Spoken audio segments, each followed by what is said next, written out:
Hello and welcome. My name is Kara Bloomberg and I'm the Chief Operating Officer of Landrum HR, the parent company of HRQ. For those of you that are not familiar with HRQ, we are a professional services firm with over 20 years of serving clients across the country.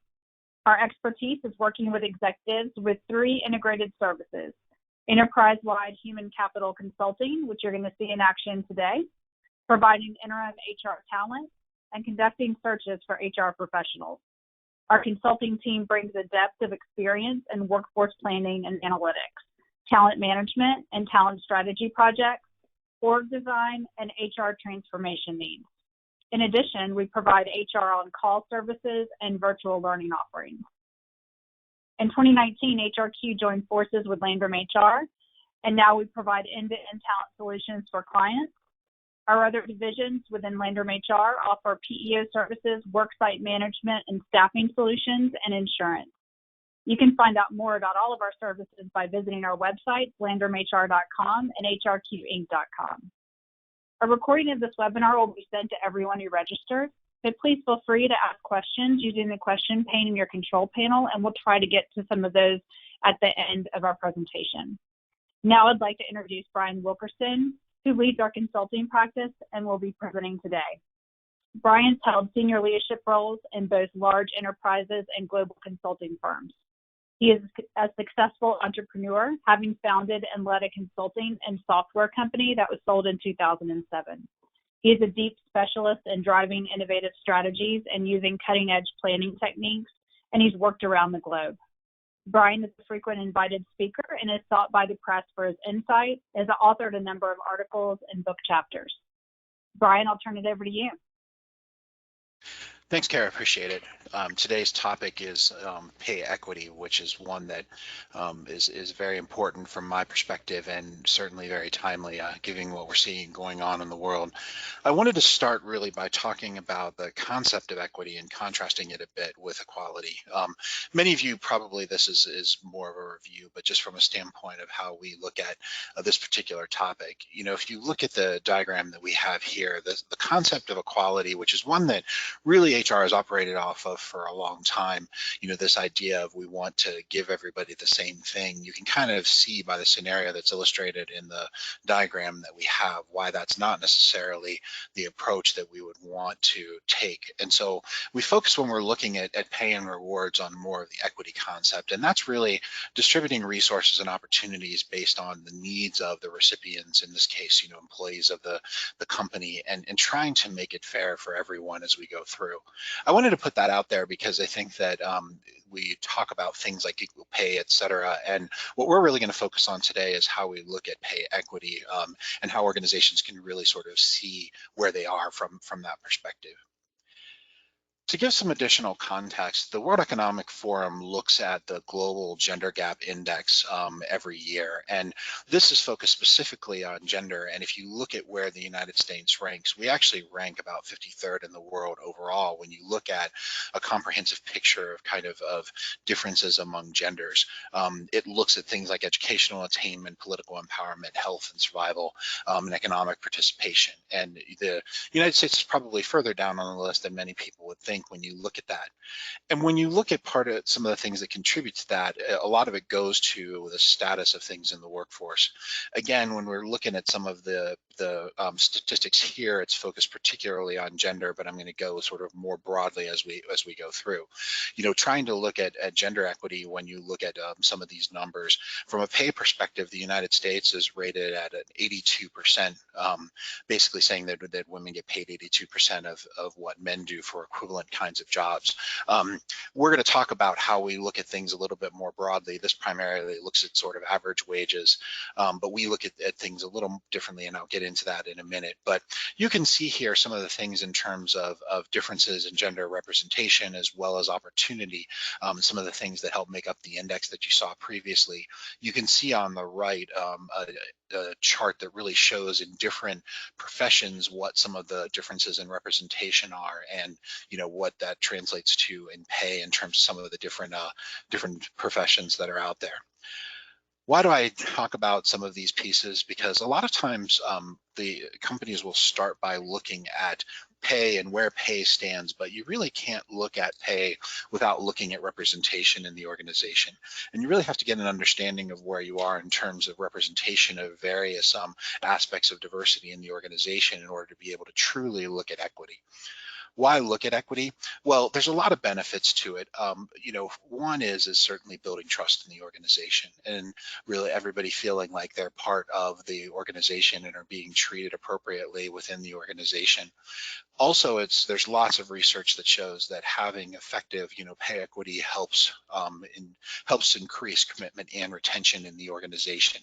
Certainly helps from an attraction perspective and in building employment brand. Many studies also show that having the right levels of diversity and having a diverse workforce and really being able to capitalize on that diversity helps both from a productivity and an innovation perspective. Also, lots of research that shows that it'll lead to less absenteeism and reduced litigation risk. Before I dive into sort of how to approach looking at pay equity in an organization, we have a brief poll just to get a little bit more of a sense of folks' interest in this topic, and I'll kind of tailor some of the things that I say beyond that. So Kara's going to go ahead and run that poll quickly. Yeah, thanks, Brian. So we have hundreds of attendees on today, and I think it was important for us to really understand where everyone is as far as what they consider to be their most pressing concerns within their own organization. So the poll question is, what is your most pressing concern regarding equity in your organization? Is it identifying and addressing existing equity issues, actively addressing employee concerns, being compliant with legal requirements, an ongoing commitment to corporate social responsibility, or improving equity to enhance our work environment? So I know that there's probably many attendees that have multiple answers that they could give here, but just wanted to get everyone's first take on their most pressing concerns. And we'll close out the poll here in about 10 seconds.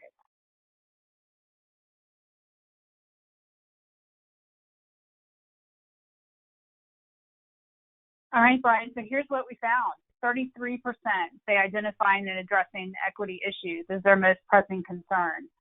Followed quickly by 21% on improving equity, 20% being compliant with legal requirements, 13% actively addressing employee concerns, and 12% of an ongoing commitment to corporate social responsibility. How does that align with how you thought the results would come out, Brian? Pretty much similar to what I expected. A good balance among that, and lots of different interests in terms of, different companies' most pressing concerns. So I think we'll be able to hit a lot of those as we go through.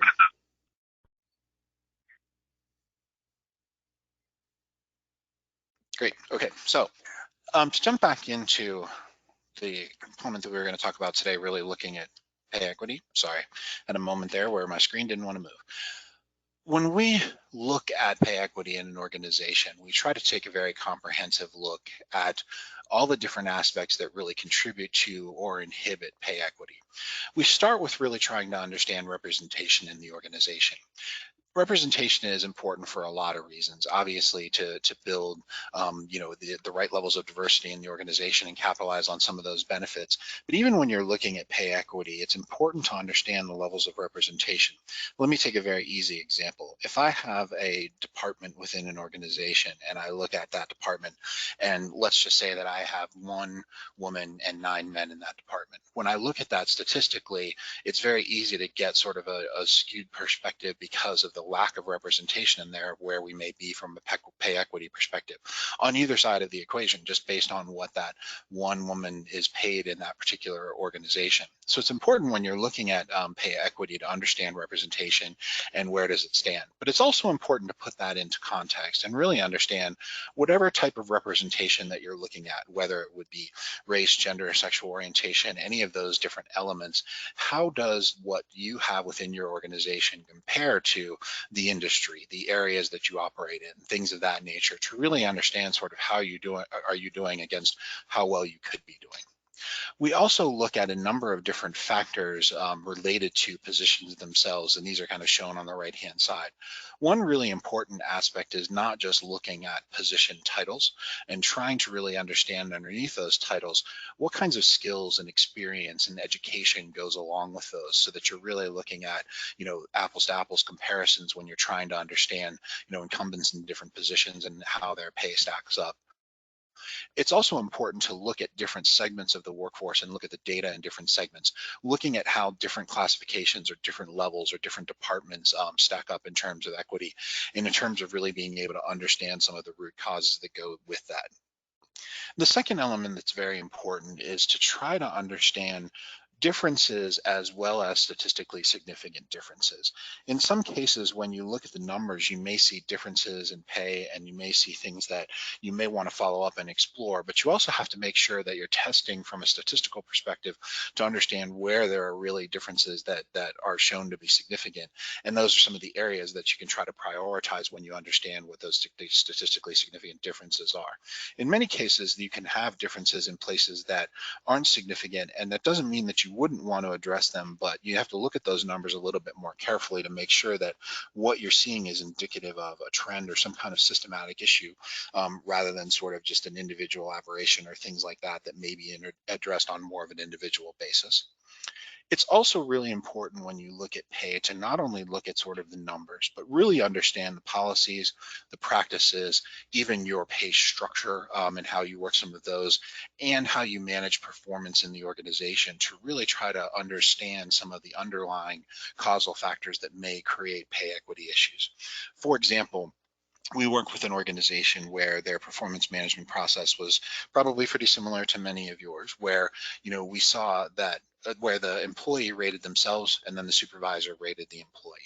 We were able, by looking at some of that data associated with performance management, to find that in one particular area there happened to be a manager who would rate certain groups. He would take that particular group's ratings and increase them and sort of rate them higher than they rated themselves, and other groups would actually look at those ratings and rate them lower than they rated themselves. And it was pretty systematic when you looked at things over the years.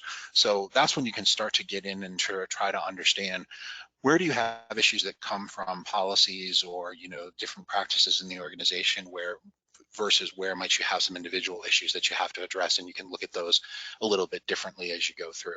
So it's really important to try to look at pay equity from a number of different angles and trying to factor in a number of different characteristics when you look at pay equity. But the environment in which this is all happening and all the pieces that go around that from a policies, et cetera, perspective are also important to look at to try to understand what might drive any differences from a pay equity perspective that you see. When you look at some of the challenges in conducting this type of study, fundamentally what you're trying to do is really compare like positions, like roles, like skill sets, like levels of experience, and understand, are they compensated in an equitable manner? That goes beyond just looking at sort of position titles and saying, is an engineer 2 compensated the same here as an engineer 2 in this department? There may be differences in experience and all those different components that have to be accounted for as well. That can become challenging just from a data perspective in a lot of organizations. Many organizations sort of don't capture data at the level of resolution that's needed in order to really sort of understand pay equity, especially when you look at some of the characteristics that may not show up on an EEOC report or some of those kinds of things. And if you're really trying to look at that broad view of diversity and equity, some of that data may not exist, or it may be hard to access. We also may not have data that breaks down positions into sort of skills and really understanding where those sit from an experience level perspective, et cetera. A lot of that data may be collected in the recruiting process, but may not flow through into some of the systems that the organization has. So data can be a challenge in terms of running an effective pay equity study. Another piece, which I kind of mentioned before, is really comparing job content, not just looking at the position titles, but really understanding what are the things that job does, the levels of responsibility, the scopes and accountabilities, and all those kinds of things, and making sure that you're really making that apples to apples comparison, to use a cliche. It's also important, as I mentioned, to really look at skill and requirements versus just titles. There's also another factor that has to be looked at, and that is, when you look at the numbers and try to understand where there's pay equity differences, how do you make sure that you're addressing not only sort of the things that you find that may be statistically significant, but any perceptions or issues in terms of people seeing concerns about equity or perceiving that there are equity issues in the organization, and really addressing those. And those can be addressed in a lot of different ways. Some of that may be a communication issue, but some of it may be looking at how different policies are applied or how different sort of approaches are taken from a practice perspective. When you do find them really trying to close pay gaps, now it's important when you look at closing pay gaps to take a very sort of careful and considered approach to how you do that. We work with one organization whose answer was, let's just pay everyone the same. And that may or may not be appropriate depending on the organization that you're in and what you're trying to do. In this particular organization, for example, within one position area, they had folks that had been in the position for a few months to, up to 25 years who had been in the position. And among those folks, even though they had the same title, they had different levels of responsibility that they had taken on over the years based on, different skill sets, different tenures, and those kinds of things. So it probably would have actually been, increasing inequity if they would have just paid everybody the same in that particular case. So when you start looking at closing pay gaps, it's important not to just have sort of knee-jerk reactions, but really look at what is going to increase equity overall and what are the things that are going to make the organization and our practices more equitable. There's also a sort of a lot of changing views around pay equity, and it's important in this case to look beyond just sort of the annual salary or hourly salary or those kinds of things, because there may be other factors that are important to people and considered when you look at the overall compensation package. And it's important to look at not only what is the average annual salary, but what are all the different elements of compensation that could include things like training and development opportunities. It could include sort of incentive compensation, time off, all of those things. And how do you really look at a complete picture when you're trying to say, okay, do we have an equitable environment? And that gets to the looking beyond pay piece, especially as you look at different generations in the workforce. They may value different aspects of their compensation and benefits package differently. So looking at the whole package and trying to understand equity beyond just sort of hourly pay or annual pay is also an important factor. Once you've identified, some of the issues that you might have or areas of opportunity that you might have, there's a number of opportunities that you can try to address once you have that sort of baseline data. The first is really understanding how does the recruiting process factor into any equity issues that you might have in the organization. What do your candidate pools look like? Where do you target folks from in terms of where you recruit from? And how do you really sort of deliver on the sort of brand promise of being a diverse employer and really bringing equity into the workplace. But it's important to really look at your sources and methods from a recruiting perspective and understand how they might contribute. Just as a simple example, there are a number of studies that show that just as a very broad generalization, that oftentimes men will negotiate more aggressively in the upfront from a salary perspective than women will. And that will then perpetuate in many organizations who might only have a 2 or 3% merit increase pool per year. That will increase and sort of perpetuate inequities over time as the normal HR processes go through. People may look at that and say, oh, well, how did we get here? Well, it started at the very beginning in many cases when you start to look at that. And obviously there's been a lot of legislation and things like that to try to address some of these pieces, but it's still very often an issue in organizations. Hiring in itself, beyond the recruiting process, really trying to understand when you go through that actual hiring process, making offers, salary negotiations, et cetera, that you have equity as a lens that you're looking at when you look at these different elements and making sure that you're kind of starting off on the right foot from an equity perspective. It's also important to make sure that you have goals and measure progress. I wouldn't prescribe one set of goals for any particular organization, but it's more about looking at your goals from an equity perspective and from a diversity perspective, and make sure that you have the right measures associated with those and that you're actually holding folks accountable for those. The next one is around performance management and making sure that you look at performance management in a way to make sure that it doesn't increase or exacerbate any equity problems that you have. I raised the example earlier of how some of that can creep in, but really understanding the different factors that you use in performance management, the process, and then how it affects different groups differently, and running that data and making sure that you understand, are there any systematic issues? Are there any issues with our process that we might need to address in order to help increase equity in the organization overall? Succession planning is another area that it's important to look at. As you're trying to identify high potentials and potential successors in the organization, making sure that you really understand that sort of equity lens and that diversity lens when you're looking at that particular process, making sure that that's a consideration and a factor when you look at those pieces, identifying folks that may not come from traditional backgrounds or be in certain high visibility positions or those kinds of things, and making sure that you're taking a very broad view of the talent that you have in the organization and really sort of giving opportunities for lots of different folks to develop. Another area is promotion and assignment. Promotion is one that folks think about a lot, but assignment is also just as important. Special projects, special assignments, temporary interim positions, those kinds of things.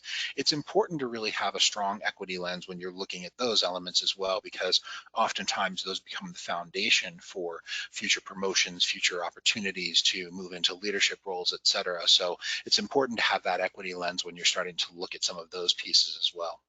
So when you look at opportunities to improve from an equity perspective, you can take a very broad view and look at a number of different elements to both help make sure that you're focusing on equity as well as improve where you are from that perspective.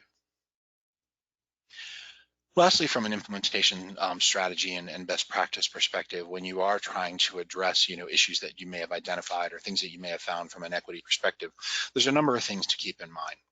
First, it's really important to make sure that your assessment of equity is thorough and credible, not just looking at, okay, what are the average salaries for a particular position and saying we do or we don't have equity problems, but taking some of those deeper dives and sort of different segmentations, as I mentioned earlier, to make sure that you really have a credible message for the organization about how you've looked at this and that you're confident in where you are from an equity perspective. The second one is when you look at job descriptions, those oftentimes can be sort of a root cause or sort of a piece that helps address or exaggerate equity issues. Making sure that as you look at the job descriptions, keeping them updated in terms of the requirements and skills, et cetera, that are really associated with that position. Oftentimes a position description may have been created many years ago, and the actual requirements for that job or the scope or responsibilities have evolved quite a bit. And when you look at some of the sort of analysis of equity, et cetera, that can create sort of false impressions in terms of where you are. It's good to also keep those gender neutral as much as possible, and not have sort of language within those job descriptions that can promote inequities or create issues from that perspective.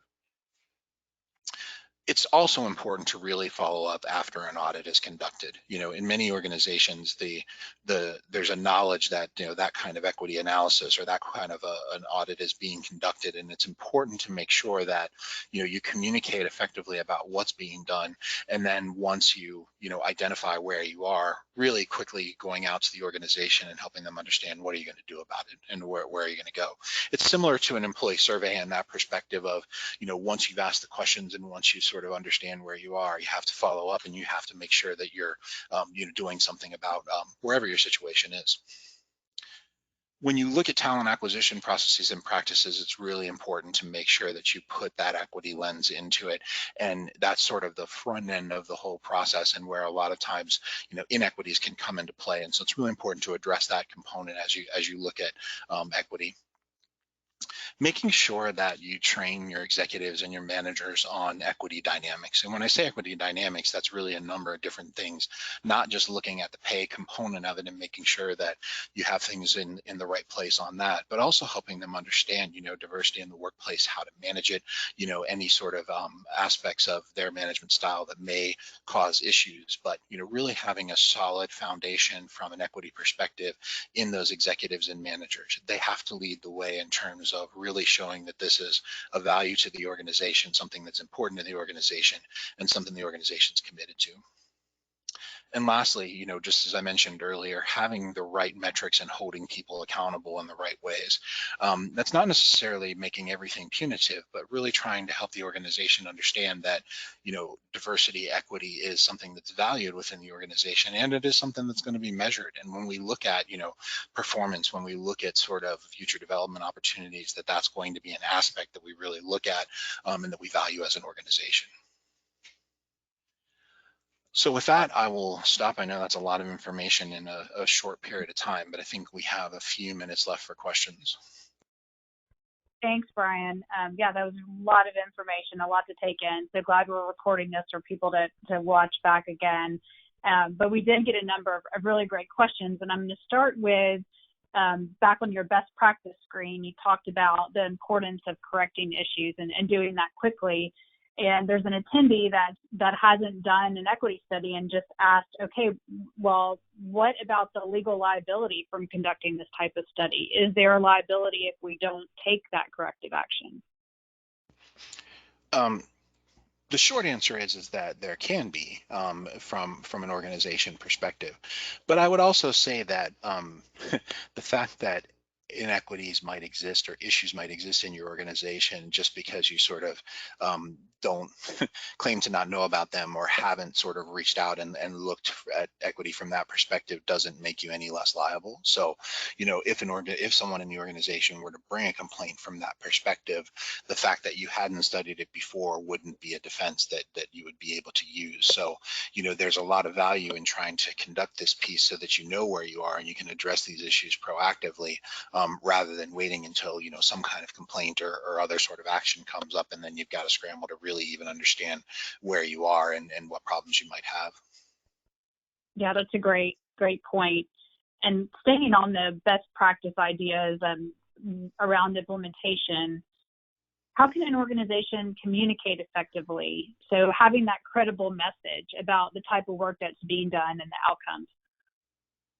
Well, I think that you have to start from a place of authenticity, right? And I think that, we've been holding forums with a lot of diversity and inclusion leaders over the past couple months, and the biggest thing, and the organizations that are most successful are the ones that have an authentic commitment from the top to really be able to address and look at these issues. The ones where leadership is visibly behind diversity and equity and sees that as an important thing and communicates about it.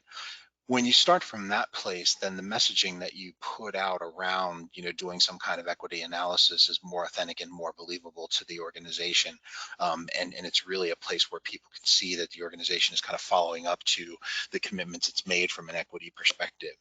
If you're not quite in that place yet in terms of really having that visible commitment from an equity perspective, then it's important to really communicate and be transparent about why are you doing this? What do you plan on doing with it?